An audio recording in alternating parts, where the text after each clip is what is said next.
Hi brothers and sisters, எல்லோரும் எப்படி இருக்கீங்க? எல்லோரும் நல்லா இருக்கீங்களா? எல்லோரும் சாப்பிட்டீங்களா?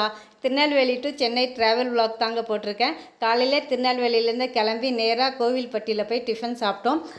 ப்ளெயின் தோசை, அப்புறமேல்ட்டு ரவை தோசை, வடை வாங்கியிருந்தோம். அதில் வந்து க்ரீன் சட்னி, ஒயிட் சட்னி, கார சட்னி, சாம்பார் எல்லாம் வச்சுருந்தாங்க. பொடியும் வச்சுருந்தாங்க. ரொம்ப நல்லா இருந்துச்சுங்க. பொடி தாங்க ரொம்ப டேஸ்ட்டாக நல்லா இருந்துச்சு. அப்புறமேல்ட்டு அங்கே ஒரு கடையில் வந்து கடலை மிட்டாயும் பொரி உருண்டையும் வாங்கியிருந்தோம். பொரி உருண்டை ரொம்ப டேஸ்ட்டாக நல்லா இருந்துச்சுங்க. கருப்பட்டியில் செஞ்சுருந்தாங்க. அந்த கடலை மிட்டாயும் ரொம்ப நல்லா இருந்துச்சு. எல்லாமே ரொம்ப ஃப்ரெஷ்ஷாகவே இருந்துச்சுங்க அங்கே. அப்புறமேல்ட்டு அங்கேயே ஒரு பாதாம் பால், காஃபி, அப்புறமேல்ட்டு கூல்ட்ரிங்க்ஸு வாங்கி சாப்பிட்டுட்டு நேராக கிளம்பி வந்துட்டோம். கிளம்பி வர வழியில் வந்து வெள்ளரிக்காய் விற்றுட்டு இருந்தாங்க.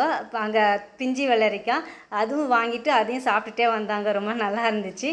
அதுக்கப்புறமேல்ட்டு நேராக லஞ்சுக்கு வந்து திருச்சியில் வந்து கண்ணப்பர் ஹோட்டலில் நான்வெஜ் மீல்ஸும் பிரியாணியும் வாங்கியிருந்தோம். நான்வெஜ் மீல்ஸில் ரொம்ப டேஸ்ட்டாக நல்லா இருந்துச்சு. அதில் வந்து மீன் குழம்பும் சிக்கன் குழம்பும் வச்சுருந்தாங்க. ஒரு பொரியல், அப்புறமேல்ட்டு அவியல், அப்புறமேல்ட்டு கீரை கூட்டு இதெல்லாம் வச்சுருந்தாங்க. அப்புறமே பிரியாணி வந்து வாங்கியிருந்தோம்.